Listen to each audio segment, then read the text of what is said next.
technical difficulties, which happen when you go live, when you do live, that Shotgun was talking about how I used to watch and really take the game in to try to pick up signs, steal signs for the opposition. Can't do that anymore. You can't do it anymore unless you're an electrician and you can tap into the electronics. But whatever. I want to say hello to Hacienda Casablanca out there. All of you, please send in your comments because as you can see, Boomer Wells is with us. He joined us as we were having technical difficulties. But so the world's changed since I saw you last, big fella. No more COVID masks. The lockout's over. The market's finally in a downturn. What's up with you? I'm in a free state. I'm out in Florida. I got the hell out of San Diego, where it's still mandates with that jacked up governor you have out there, that tool. It's unbelievable. We got a great governor out here, Ron DeSantis. He's great. He doesn't put up with all the BS and all that kind of stuff. So it's nice, but it's starting to get hot out here. So my ass is leaving. I might come out and hang out in San Diego for a few weeks.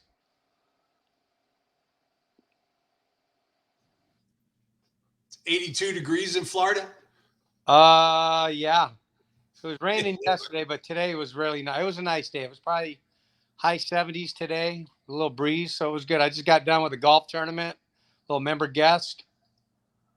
So we're leading the pack. We got one more outing tomorrow, and we should hopefully wrap it up. So you threw in a Dirty Kurt's dugout. Yeah, I want to tell everybody now that didn't see the first episode a couple of years ago of Dirty Kurt's dugout. My guest was the one and only. You know, David, I got to ask you something. I noticed something very interesting in Baseball Reference about you. Uh-oh. Greg, it is an uh-oh. Greg Clifton was your agent. Yes. All right. Still a good friend.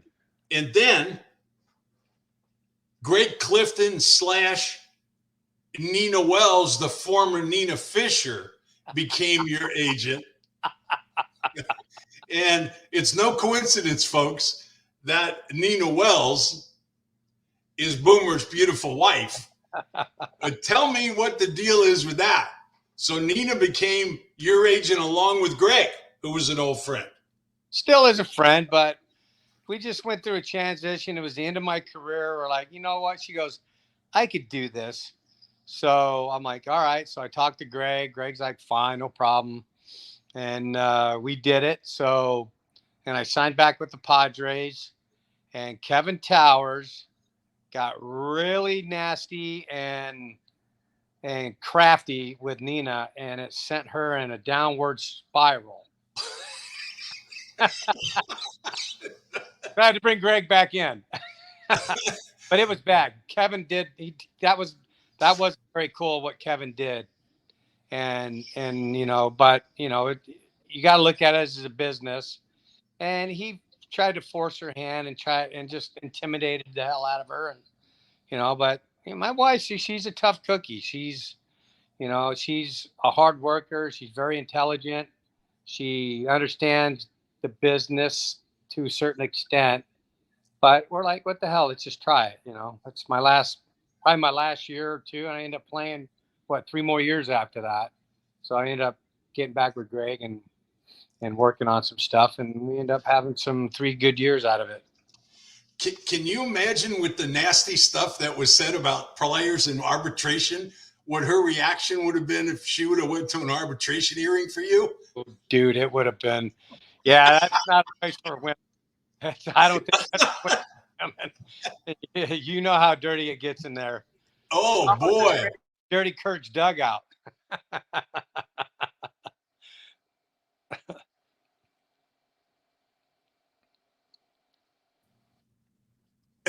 With Boomer. Oh, there you go. There we you don't go. have a little connection issue. It looked like we rebooted. I think we're going to have problems during this podcast for whatever reason. We've never had these problems before. Stuff happens. I want to say hello to everybody that's tuning in. Welcome to Dirty Kurt's Dugout. Of course, Boomer Wells is my guest. So talk to me about what's going on in the game. Well, this new guy that they got in is it's pretty absurd, the stuff that he's doing and changing the game around. And since he Now, took wait, over, a new guy. What do you mean? You mean Freeman, Freddie Freeman with the Dodgers? Who's the new guy? no, Manfred, that toolbox. Oh, the commissioner. Yeah, the commissioner. So ever since he came in and started messing around with the game, I have not watched baseball in 3 years. I don't understand it. I don't get it.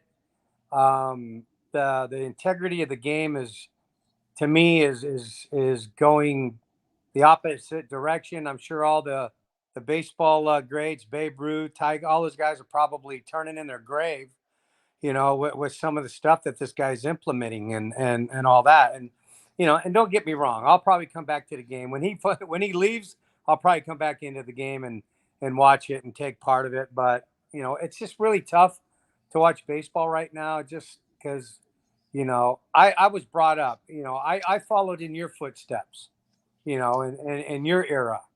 So to me, that was a game. And before your era, that was a game. We did it. It's like, if you're going to pick signs, there was guys out there who made a living on picking up pitchers. That was their job, and like you said earlier, you can't pick signs unless you see a guy tipping, and Kurt Gibson was really, really great at picking pitchers off and knowing what they're throwing, depending on where their glove was or their angles and certain pitches, if they wiggled their glove or they tilted it, whatever, tilted it, did whatever. But to me, like you said, that was part of the game. And, but the thing is, if you caught a guy doing it, you just put one in his ear hole, and that's just the way it was, but to me, it's like, you can't pitch inside anymore, and some of these umpires, they don't let you play and they bitch and complain about speeding the game up. Well, it's easy. Call balls and strikes, call a strike and do that. But then when you get into these extra inning games, I don't know, last year, whatever, I was in San Diego and I was at Pamplemousse, great restaurant. If nobody's ever been there, go look up Jeffrey Strauss. He's a great chef. And I was at the bar with a buddy of mine, Chuck Smith, watching the game because it was on. And it was extra innings, and they put a guy on second base. I'm like, did the guy get a double? Did I miss something? And he goes, no. He goes, that's the new rules. I said, get out of here. They put a guy on second base now. I said, I looked at him. I go, well, that's not very good for the pitcher because his ERA is going to go skyrocketing. So it hurts certain players, pitchers, relief pitchers, if they give up a couple runs because it attacks on their ERA and all that. So I'm just looking at this, Kurt, going, what the hell are they doing? The analytics of the game is crazy. These guys are looking in their hat, looking at these numbers. I'm like, what is that? I understand the shift. The shift is fine, but not all this other crap. And it just kind of really turned me off about the game. Well, they turned the shift. The shift's being reversed. You can't shift after the 2022 season, and the guy on second base is back. So any extra inning games, the guy that made the last out is going to be the runner at second base. That's back in. And for people wondering out there, it is not an earned run for the pitcher that's on the mound. Oh, well, that's nice. God, gee, I mean, that's very, very kind of them, huh? It's like,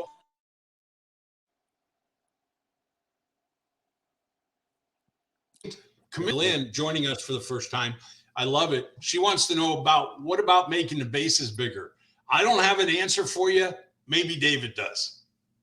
I mean, anything, if it's from what I've heard, I think they were going to make the bases a little bit bigger, I guess, because of the fact that guys are getting hurt, especially when it's like a little wet out. Guys are slipping, jacking their legs or ankles up or something like that. So I think that I heard something like that like a year or so. Pat Henkin told me about that. And I'm just like, anything they do, I mean, that's fine. If you're going to make the base bigger, then you might as well make the field a little bit bigger because, towards the end of my career, the parks were getting really small. Can't see. I really can't see how having bigger bases is going to prevent injuries. Exactly. Yeah. I agree with you 100%. But if that's what they're going to do, that wouldn't bother me. Making a bigger base, that wouldn't bother me. Because then that would, I guess, that would get rid of the bang bang. Because now if they're bigger, then it's a base hit. Because bang bang plays, if the base is a little bit bigger, he's going to be safe. An inch or so. Yeah. So the runner is going to be able to reach the base sooner as he's going from home to first, and he's going to be able to get back into the bag if he's leading off of first base on a steal a little bit quicker. Is it going to make a huge difference? Of course not. It's not going to make a huge difference. But on a bang bang play, if he gets the tip of his fingers or the oven mitt that they use nowadays back into first base, it is going to make a difference on a guy being safe. So is it going to add great numbers to stolen bases? There's no way. It's just not going to. These guys spend way too much time locked in a room trying to figure out little tiny things that aren't going to make that big a deal. But then they make it a big deal when it comes out, and it's pissing everybody out there off. That's for sure. I mean, you see the comments you'll see the comments come in as we progress during the show. So for all you people out there, make your comments, make your case.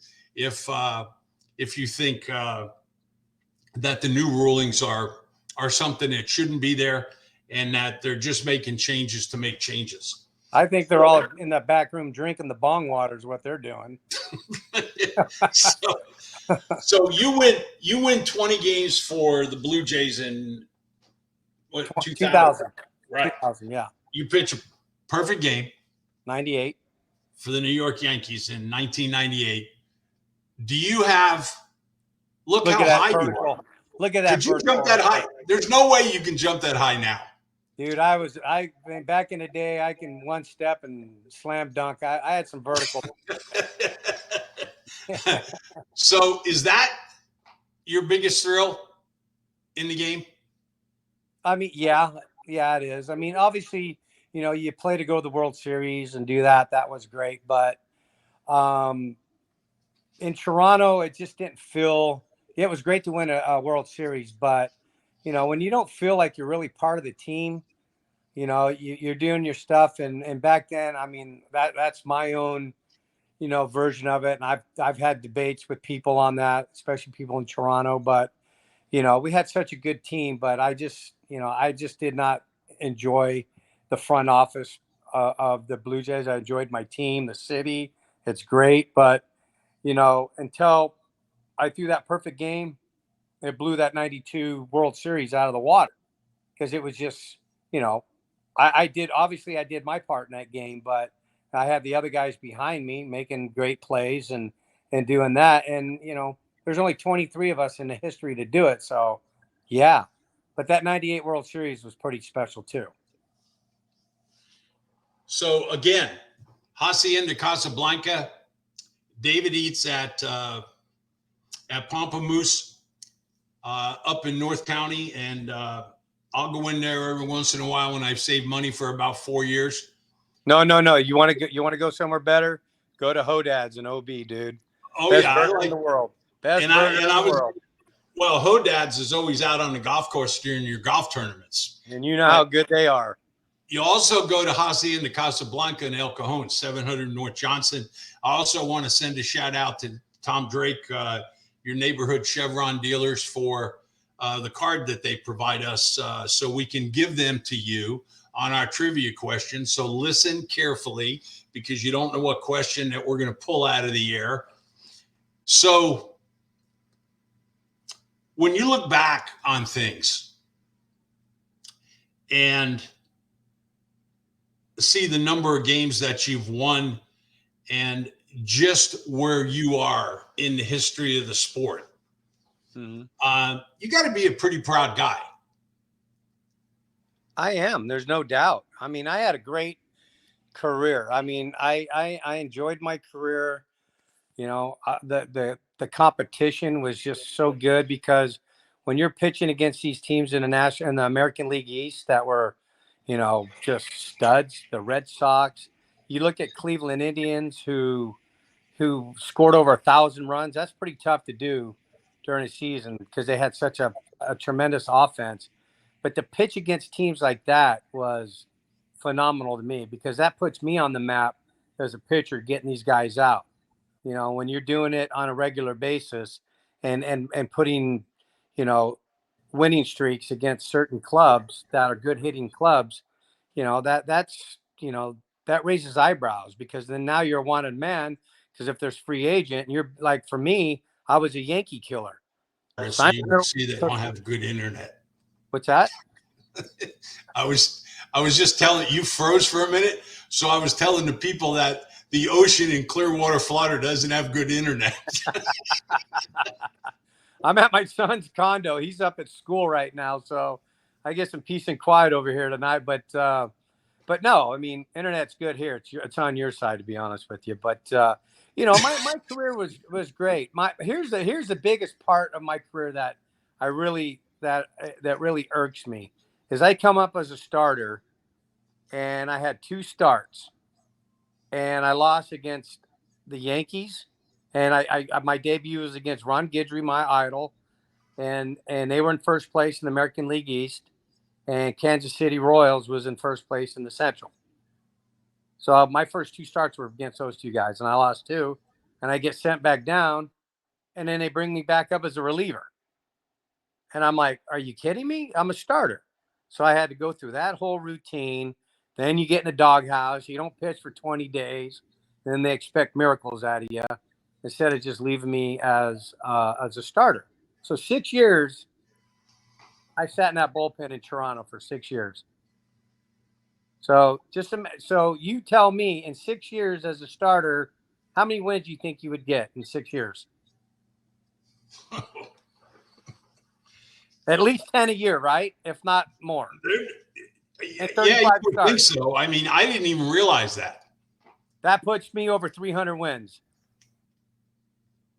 If they would have just left me as a starter. That's the only thing that pisses me off about the game is Toronto did that. And that's something because that's cool to be in the 300 club. Perfect game club is awesome, but to be in the 300 win club would be even better. Well, it might put you in the Hall of Fame. It's probably a guarantee, but I did have the stats to do it. But that's another thing, Kurt. With all this analytics going on, these guys going 4 innings, and now it's a quality start, I guess, maybe.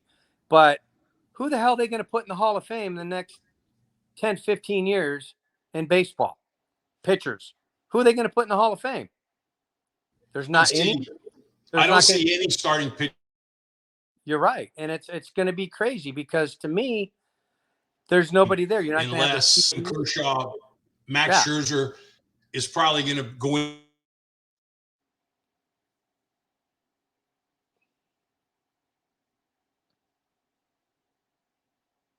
leftover. I know we keep rebooting, but everything's going good though. No, it is, and those are the guys: CC, Scherzer, Verlander, Kershaw has a good chance. But to me, it's like, other than that, who are they going to put in? So for pitching wise, so it might give leeway to the guys. Tommy John should be in the Hall of Fame. You look at Louis Tiant, should be in the Hall of Fame. There's a lot of guys that should be in the Hall of Fame. Jim Cott, did Jim Cott get in finally? Yes. Okay, so he did. So hell yeah, he should be in. So you look at that. So maybe that might be an introduction for these guys by the committee. And hopefully the committee looks at these guys and gets them in, because I don't see anybody going into the Hall of Fame in the next 10, 15 years from this day and age, because they just don't have the credentials, the innings, the shutouts, the CGs, the strikeouts might be there, but maybe not. Who knows? It's crazy. Which might throw your name in there in the next 10 years or so. They're gonna run out of pitchers to put in the Hall of Fame. No, and if they do, great. But to me, if it never happens, I had fun. I had a great career. I only had, like I said, I only had that one complaint. But other than that, it was fun to compete against guys, especially that guy called Mo Vaughn, because he owned my ass. I couldn't get him out. I love him to death, but just what a great hitter he was. And he hit lefties better than anybody. Isn't it weird the way you can have a problem with one or two hitters? Oh my God. It stunk. Like lefties, I'm supposed to get out. Kenny Lofton hit me pretty good. Griffey Jr. hit me pretty good. But like Jim Thome Pretty good. owned him. Wade Boggs, Don Mattingly, I did very well against them. But that guy Mo Vaughn I think he hit 1 million off me.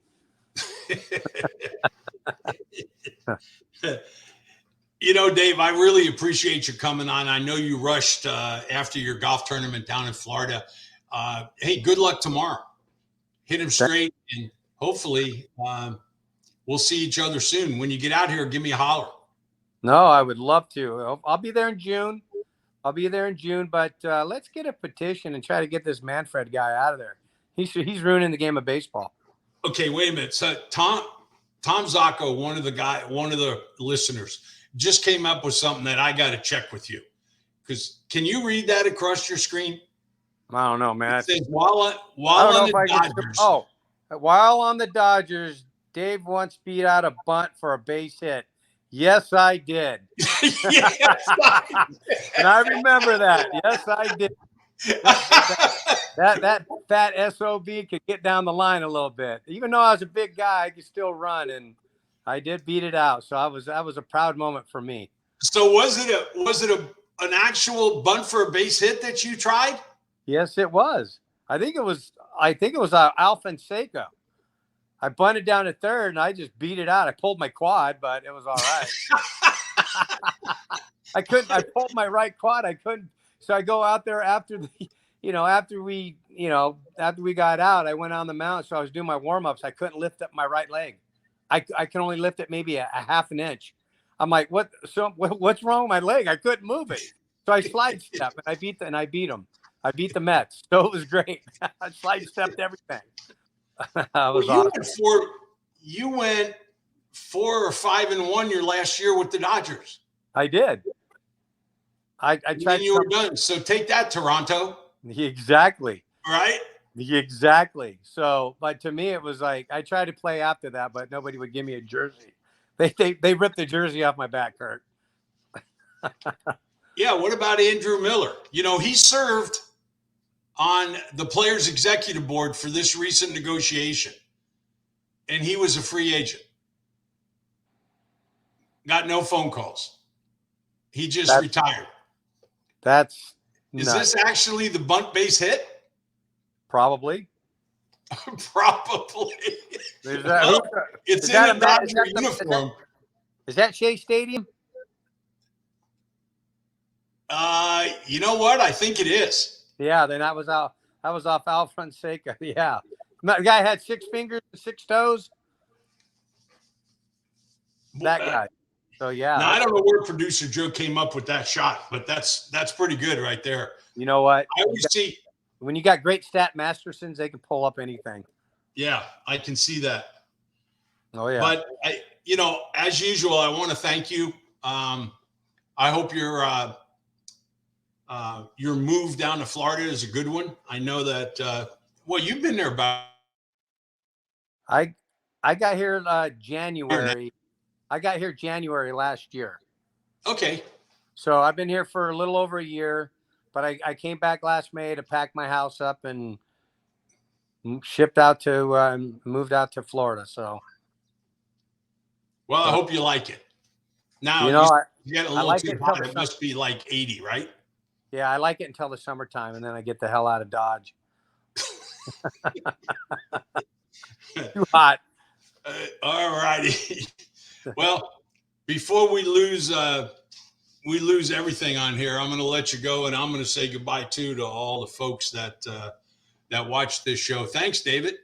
Thank you for joining us, and we'll do it again sometime.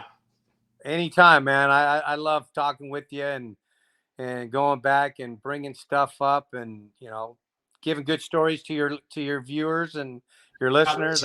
It's great. I love it. Thank you. Give me a holler when you get out to San Diego, and I'll talk to you soon. All right, buddy. Cheers. Thank you. All right, man. Okay, everybody, here's the deal. Before we go off the air again, I'm just going to end it.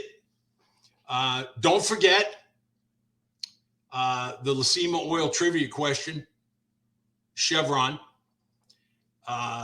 with watching today's show with what David said, watching the show on Wednesday with what Steve Garvey said. Tune in. What I'm going to try to do for next Wednesday's show, and it might not be until next Friday, but I'm going to try to put together a panel of former players, because I promised you all a breakdown of the new collective bargaining agreement and what it means. Not only what it means for the players that are active, but what it means for the former players, the inactive players, the players that are on pension benefits, and whether or not they were increased. So I'm going to try to get a panel of those guys. And when I say a panel, where you look up and you see the Zoom type calls that we saw during the pandemic, where there are all of these people on the screen. That's what I want to have. So I'm going to go to producer Joe, try to figure it out where we can do that for you. People from different eras asking questions and wanting to know what this new collective bargaining agreement did for them. Because there's a lot of players out there in different classes. And it's confusing. It really is. Hacienda Casablanca, Tony and Cindy, thank you very much. 700 North Johnson. If you want a great Mexican meal, go and see him. If you want a nice cold beer, go and see him. And go to the Chevron station on Balboa and Genesee and fill up your tank if you're going to fill it up anywhere, and participate in one of my sponsors' business, and that's Lacima Oil's Tom Drake down on Balboa and Genesee. I know he has 3 or 4 other stations, but we'll let you know where they are too. But don't forget the trivia question. And I don't have the card to show you because Tom hadn't sent it to me yet. But I want to thank everybody for watching. Chili, Tiffany, thank you. And of course, Terrence Morgan up in LA. He was the first guy before we even went off.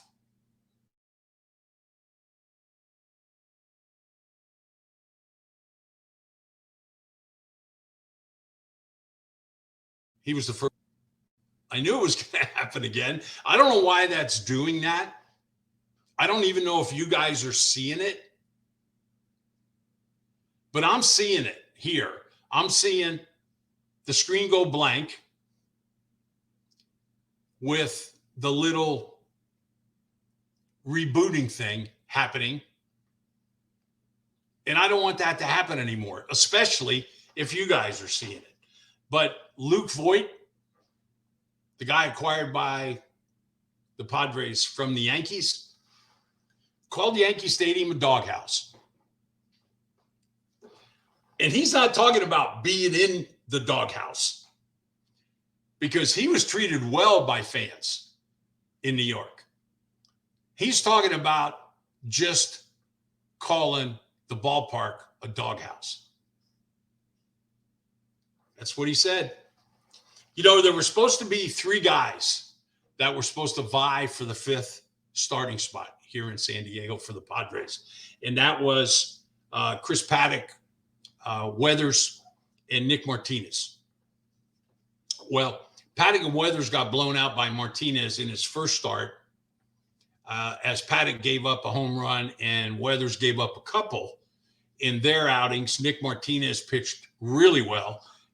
His second start of the spring is tonight against the Dodgers down in Glendale. And we'll see what happens.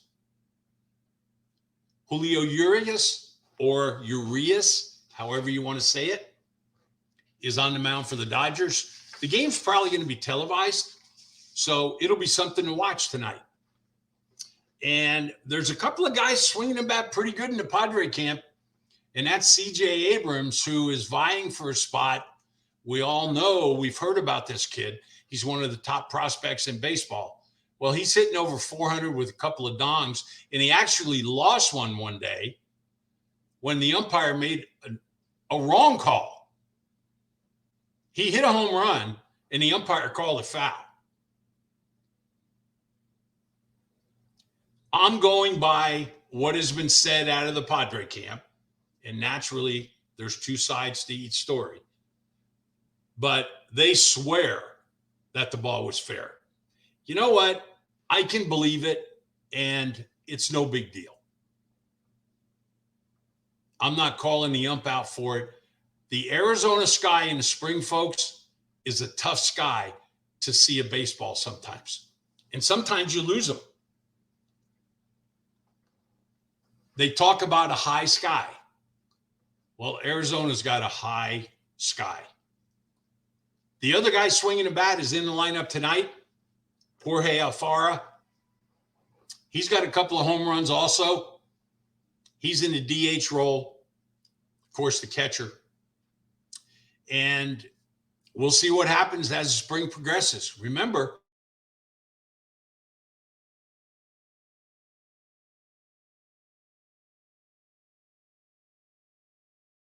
it's not, and their home opener is April 14th. So again, for all of you that tuned in and watched, I appreciate it. Thank you very much. We'll be back here next Wednesday, same time, same station, hopefully with better technical knowledge of what's going on, because we had a tough day today with our wireless connection.